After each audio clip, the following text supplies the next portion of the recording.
Welcome to the station of decapitation without your head. I'm Nasty Neal. I'm joined by the fine folks here of Nemesis, which is playing Shriekfest. We have Tim Earnhart. Good to see you.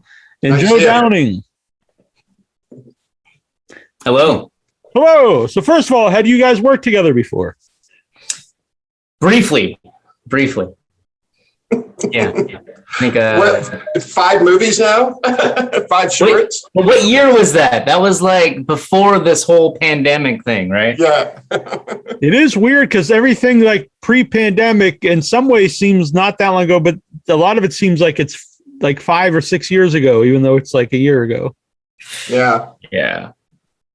I'll see things pop up, on Facebook memories or something. And it's like, oh, I was actually at a festival, Right. At home. And then we look at it and we post a picture and we're like, was that 2 years ago? That was 2 years ago. Yeah. It's crazy. So Nemesis, what was the impetus to Nemesis? Where did the idea come from? I kind of tell everybody it was a few months after Joe and I did our last short film, Ricochet, and I wasn't planning to do another movie. But just kind of about a conversation, it kind of came up that, what would rich people do, like wealthy people like the Bill Gates and the Mark Zuckerbergs and the Jeff Bezos? What you have all the money in the world. What would you do if you wanted to get revenge on another rich person? What kind of lengths would you go to do that? And is there some place in this world that us, normal people that don't have that kind of wealth, is there some place that they can go to basically make their sadistic fantasies come true, and so that's kind of how it started. And and I got kind of excited about the idea, and I just started writing it and sent it over to Joe to have a read, and our cinematographer Matt, and we just kind of got all on board with it. And I watched Ricochet too. Would you say the two movies are connected? Because I think it's like the same mask, and it feels like it could be the same world. Yeah, well, it's so funny. When I make each movie, I'm not thinking about the previous one because you can't count on people seeing the previous one. But I was like, well, what if we can kind of start to interconnect these short films with this theme, this kind of time travel thing? Maybe this place called the Institute is, they got lots of things going on there that we don't know about. So it could be anything. So it was kind of connected, but not also, I wanted to make independent movies of each other. I didn't want a sequel or a prequel or anything like that. But yeah, definitely this could live in the same universe as Nemesis. Well, that works that way because like you said, you can't guarantee that they've seen your other stuff. So it doesn't take away if you have it. And if you have, it's kind of cool. Like, oh, I can see the connection. Yeah, exactly. So Joey said you guys have worked together in like 5 shorts. How did it all come about? How did you meet Tim?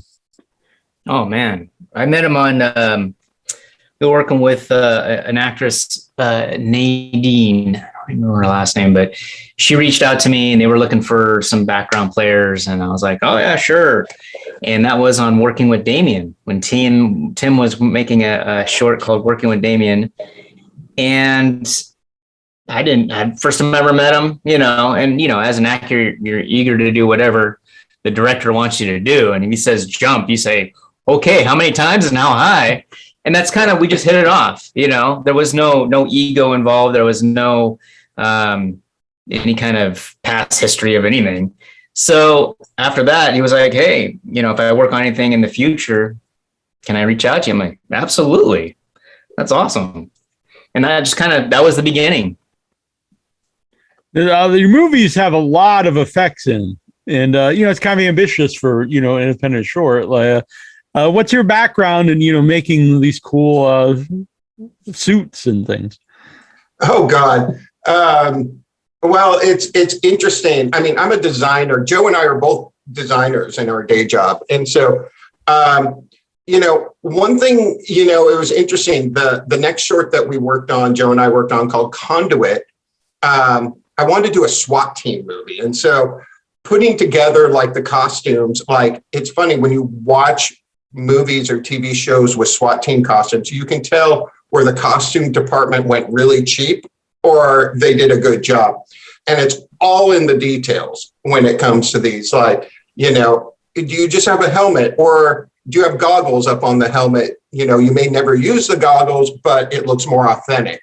Elbow pads, knee pads, gloves, the kind of shirt they're wearing, the kind of pants they're wearing, the boots they're wearing, like the vests that they're wearing, like all those little details come into fruition when you're creating a costume, even for the gunman in Nemesis or in Ricochet. But I'm telling you, those are like the cheapest costumes to put together because I buy everything on Amazon. And all the guns I buy on Amazon too. They're not real guns, they're airsoft guns. But you know, my biggest thing with each movie is I've wanted to do bigger and bigger guns in every movie. So, you know, in Nemesis, we have the minigun that I was just like, we got to have a minigun in this. It's just like the biggest gun I can find, you know, that'll look cool on film, you know.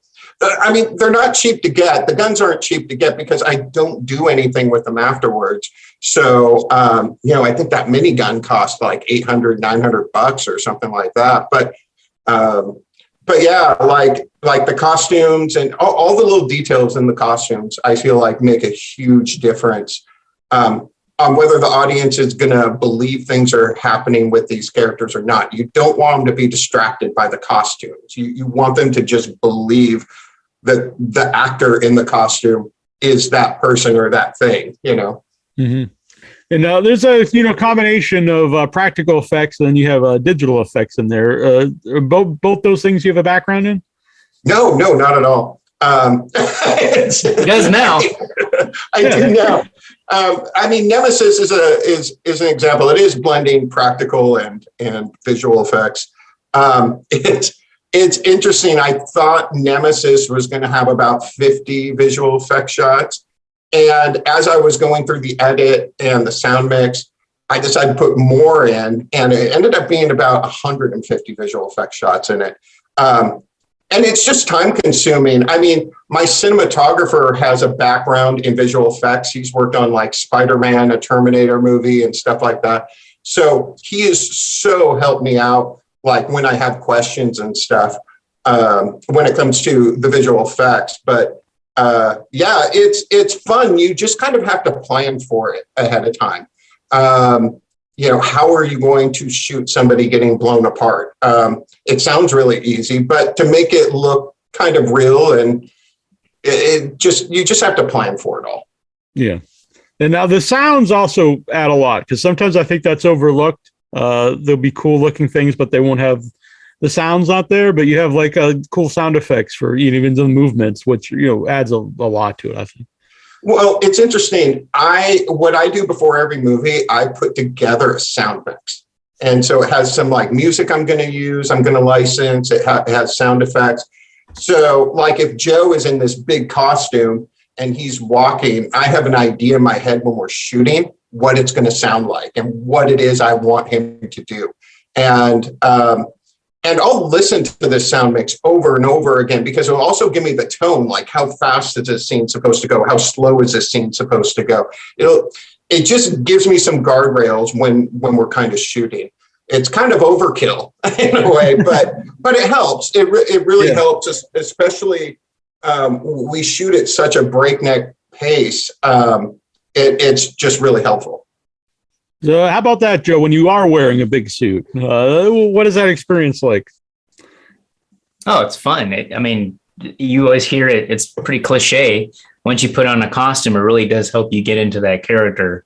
So it definitely, you just get immersed into it. And, you know, some of it was around the shins, around the feet and stuff. It actually helped you walk like the actual monster it was supposed to be. Other than that, though, it was comfortable. The mask was fine. I'm not claustrophobic, so that didn't bother me. The hearing was echoey. That's one thing. So I put in earplugs, because if I spoke, it would just echo inside the mask, and then I couldn't hear anyone else outside. So with earplugs helped a lot, but the whole outfit was kind of, it just cracks me up the way Tim pieces his outfits together, because you're like, really? And then when you see it done, you're like, oh, okay. And it's like, so Tim already has this vision. He knows what it's going to look like. And I'm like, okay, here's my size. Let's suit up. And that it works. Is it hard to do in the fit? Oh, sorry, go on. I was going to say in the poster behind Joe, I always like to point this out, but below the waist, those are bicycle shorts or they're motorcycle shorts. It was the last thing I got before we shot it, because I needed it to have like more edges on his body, look a little bit more like RoboCop-ish, right? So, I mean, they just add that little something to it, you know? I'm glad it's a real poster too. I thought it was, but sometimes people, do the color keying on Zoom, and it doesn't look very good. But I was like, man, you're either real poster or it's a very crisp color keying. Yeah, it's After Effects. We're doing this all in After Effects right now. So you said both of you are designers by trade. So do you have any input on the designs in Nemesis, Joe? I think Tim asked for my opinion, but he's the ultimate decision maker. He's the one that comes up with everything. He's got the creative mind to go, I think this would look really cool. And then he goes, what do you think? And I'm like, oh, yeah. If I go, are you sure about that? And he goes, yeah, I'm pretty sure. I'm like, oh, okay. My big thing with Joe when it came to the costume was, could you wield a chainsaw while in that costume, That old was, stuff. yeah, just a chainsaw, Yeah. Oh, Well, Joe, you should tell him what happened, like right when I got the costume.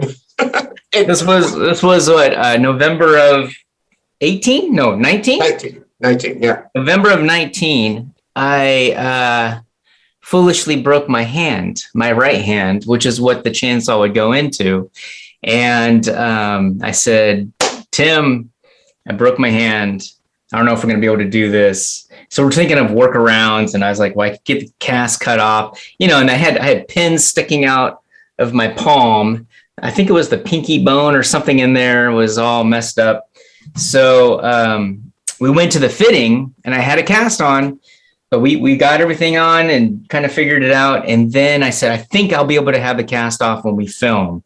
I don't know if I'll, have the articulation or anything like that. And thankfully, Yuba helped me out too with getting that saw in. But it was pretty much my grip. I had the cast on for like 6 months, I think, and my grip was pretty weak. I couldn't really pull 6 weeks. A lot. 6 weeks, I think. Oh, was it 6 weeks? 6 months? Yeah. It's a blur. I know it was a 6 something. Sure. So, but we got it so that we had some foam, and I didn't really have to. I just wedged my hand in there. I wouldn't have to grip it. And I think there was just one button to get the saw moving, and then that was it. And so everything worked out in the end, and my hand was fine. There was no pain, or I don't have to sue Tim for anything. So that's great. That's always a plus. But yeah, I mean, it was one of those unfortunate events. You're just like, oh man, what are we gonna do? How are we gonna work this? And it did work out. I went and saw the doctor. I said, okay, this is what's happening. I'm gonna need to use this hand. Can we get this off? Will it be healed by then? He's like, oh yeah, I should be okay. And I was like, okay. Yeah, that's a weird conversation. You go to your doctor, and I've got to wield a chainsaw while I'm a big robot monster. Didn't really tell him a whole lot about that. I hope the hand's okay now, by the way. Oh yeah, it's fine. It works. Yeah. I can hold two chainsaws. Do you have a background in in action? Doing action scenes? I've done some stunt choreography, did some training with, I'm really bad with names. Guy's name's Kevin. We did some fight scenes and stuff like that. So I have a little bit, yeah, enough to make it look like it's real, if you will. So, right. How about direct? You said, it takes a lot of, planning out when you blow somebody up, but how about directing the action scenes? What is that like, Tim? Yeah, it's planning them out, because originally I wanted to shoot everything in sound stages. or this battle scene in sound stages. Nobody would rent me a soundstage. We live in Seattle, but at that time, because it was right after Christmas, nobody would rent me a soundstage. And so I happened upon this place called the Fremont Foundry where we shot it at, and it was awesome. There was so much room and, so much room to spread out. And then I had to rewrite the script for the location. But when it comes to the actual scene, I'm always thinking of the story when it comes to an action scene. I just don't want action for action. I need it to drive the story somehow. And so I have all the shots already pre-planned in my notebook and everything before we shoot. And I know where the choreography and the camera shots I need to get. And you think about it in this, there's not much fighting going on. And if you think about it, there's a lot of swinging and there's some running up on the balconies. The music and the sound effects add to it feeling like more grandiose than it is. But since, there's only a crew of like 5 or 6 of us, we don't have a big crew, that I like to be very careful when it comes to this kind of stuff, because even though the chainsaw is fake and the pickaxe is fake and the guns are fake, there's still people running around and people can get hurt. And we're making a movie here. We're not curing cancer, So, and when we started that part of the movie, I just brought Joe and Isha together early in the morning, and I walked them through what the entire scene was going to be. And then I broke it down in pieces. So we're going to shoot you guys like swinging at each other first. Then we're going to shoot you guys going back to the power station. Then we're going to shoot the pickaxe going in. So I broke like that whole scene up in pieces. So it was easier for everybody to digest what they were doing. It's better when the actors know why they're doing something, rather than we're just going to shoot this, just do this. And they're like, okay, I don't know why we're shooting this, but okay. You said you were guys in Seattle. Is there a big film community in Seattle? Do they make a lot of stuff there? Not as busy as it used to be. There's definitely, we do have a hub here. And I know we just now opened up a sound stage over on Harbor Island, over in West Seattle. I haven't even been over there yet, but I know there's been a large push to kind of bring back the film industry in this area. Because right now they're going up to Vancouver, BC, which is north, or they're going down to Portland, Oregon, which is south. So we're kind of in the middle of it. But I know there's always been a drive to push it back. We have a lot of people who will start in Seattle and then head down to LA. So it's a growing hub as usual. Are you guys going to be at Shriekfest? I am. Sure. I'll be there with my wife and my daughter. Oh, very cool. Yeah. Have you seen Nemesis with a crowd yet? With an audience? I haven't. No. So that's going to be exciting. Yeah. We'll see if they boo me out of the audience or not. Hopefully it goes well. And then you don't re-break your hand if you've got to fight. Right. No, I think it'll be exciting. It'll be fun to see. I've been to a couple film festivals, but I don't think I've ever, they were just like the 48-hour stuff, the short little ones. I don't think I've ever sat through something like what Tim has presented. And so it'll be exciting to see the response, or, any kind of, I guess, emotional reaction, if there is one, so it'll be exciting. Yeah, that'll be very fun. And how did COVID impact Nemesis, or you guys work on other things? Well, it was interesting. We had, I had a premiere party like 2 days before everything shut down in 2020. Like it just got finished like a few days before COVID struck. And so, so it didn't have an impact, thank God. But we usually shoot in January or February, these short films, but this is the one we decided to shoot in December because I just kind of wanted to do it. And I'm kind of happy we did do it in December because we didn't know what was coming, right? Well, My daughter was coming. We knew that. Well, yeah, that was the only thing. She was born in November Oh, 2019. So we were like, well, I hope he doesn't shoot it in November if he's going to shoot this year, So I think in the past, Tim's usually aimed around December, January, around that time frame, right? We had some in February as well. So the timing worked out. Yeah. And how about the after you finish? I guess other festivals. Is this the first festival played it? No, it played a bunch of festivals, didn't it, Nemesis? yeah, it's been at a bunch of online festivals. It's one I think. I have to say that they were mostly virtual then. Yeah. I think it's won 65 awards so far. Oh wow, that's awesome. It's I keep losing track, and and so I mean I was supposed to go to Shriekfest and I can't, but I've been before because a previous short film of mine called Safe, which Joe was in, that won Best Sci-Fi there in 2018, and so. I mean, Joe's going to have an awesome time. Shriekfest is just a blast. It really is. Is Safe? Can people see that like online or anywhere? Yeah, on my YouTube channel, my Vimeo channel, it's up there. Yeah. Ricochet was up there too, I believe. Yeah. Ricochet's up there too. So yeah, Safe came before Ricochet. So. Do you guys have plans to make stuff in the future in the same universe, or do you have anything in the works? I don't, not yet. No. Right. It's a weird time right now, but yeah. Joe, aren't you working on something?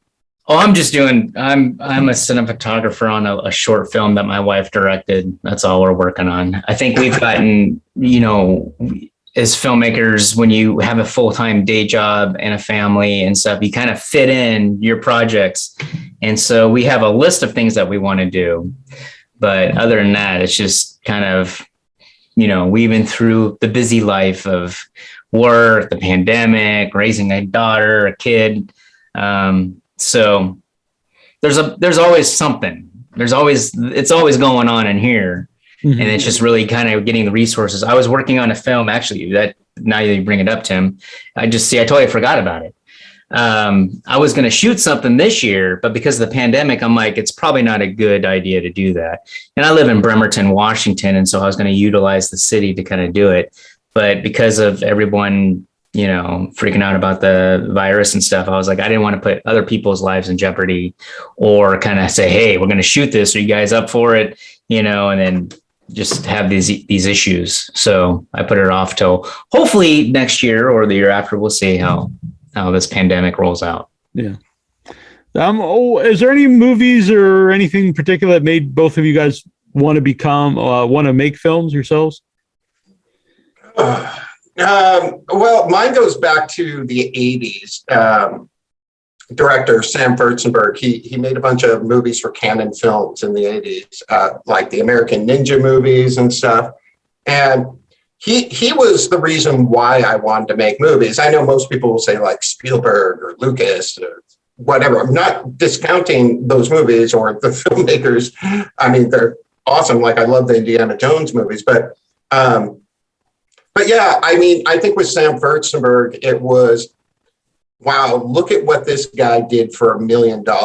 And in the 80s, $1 million still wasn't a whole lot of money to make a movie on, an action film on. And so, if you look at his movies that way, whether you like them or you don't like them at all, it's just, wow, what this guy did with so little money is just amazing, And so yeah, that's me growing up. That's who I kind of looked up to. How about yourself, Joe? Oh, for me, it's, I think growing up as a kid, you kind of imagine yourself, in the movie and doing all this action. And I think one of the things, and this is going to sound so nerdy and so crazy, but I'll tell you, when I was a kid, the things that captivated me the most, I loved watching trailers. And this is going to sound totally nerd, but I will say it. In the beginning of each film, you have the production company's logos that would come up. This is the designer part of me. And that always mesmerized me for whatever reason. I was like, oh, it'd be so cool to have a production company and do that. And so just this last year, my wife and we came out with the Downing Duo production company. And so we've been working on that and it's kind of the industry where you have your casting directors and you have your films and all this other stuff. And I still don't even have an agent. I don't have an agent. So I kind of thought, and the only reason is because I work and, agencies always want you to drop what you're doing, just go. I'm like, I can't do that.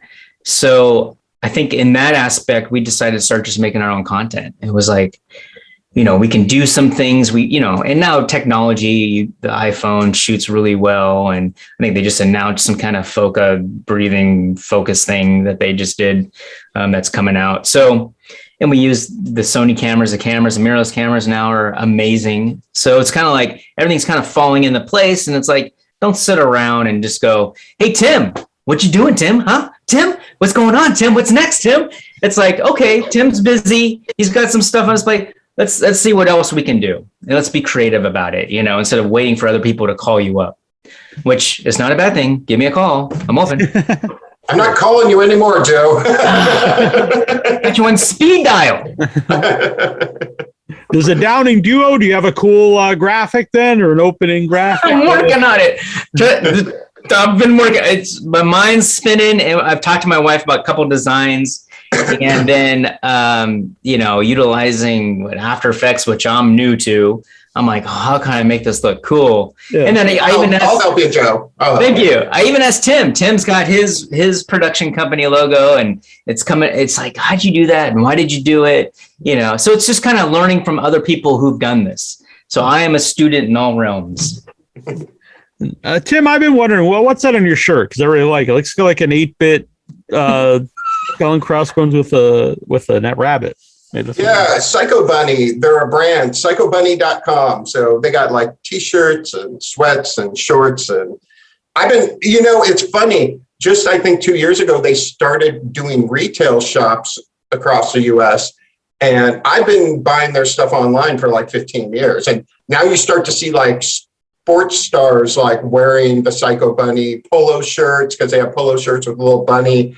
And it's so funny. I just bought 2 shirts for Shriekfest. Nice. Psycho Bunny shirts? Yep. Nice. Very cool. And we're not being paid by Psycho Bunny. Well, he's not, but yeah, I like it. Yeah. Get him as a sponsor. Exactly. Where can people follow you, both of you, or Nemesis, to see what you guys are up to? Online, not like your homes. Yeah. You can, TimEarnhart.com or at Tim Earnhart on Instagram. You can find me on YouTube and Vimeo as well. Facebook, Instagram, Vimeo, YouTube. And we got Instagram at Downing Duo. That's the only, I got my own S Joe Downing on Instagram, but Downing Duo is probably where all the meat and potatoes are going to be. Yeah. Very cool. Oh, and Nemesis.film. If people want to check out like trailers, behind the scenes, interviews, all that, Nemesis.film. Great place to check everything out. Yeah, definitely. Very cool. Well, this has been very fun. Thank you for having us. Yeah. So everybody check out Nemesis at Shriekfest and check out your guys' work on Tim's Vimeo and YouTube. And it's a lot of fun. Yeah. Yes. Thank you so much for having us. Yeah. Thanks for doing this. And hopefully we'll talk again sometime. All right. Absolutely. Have a good one. Thank you. Well, bye. Thank you.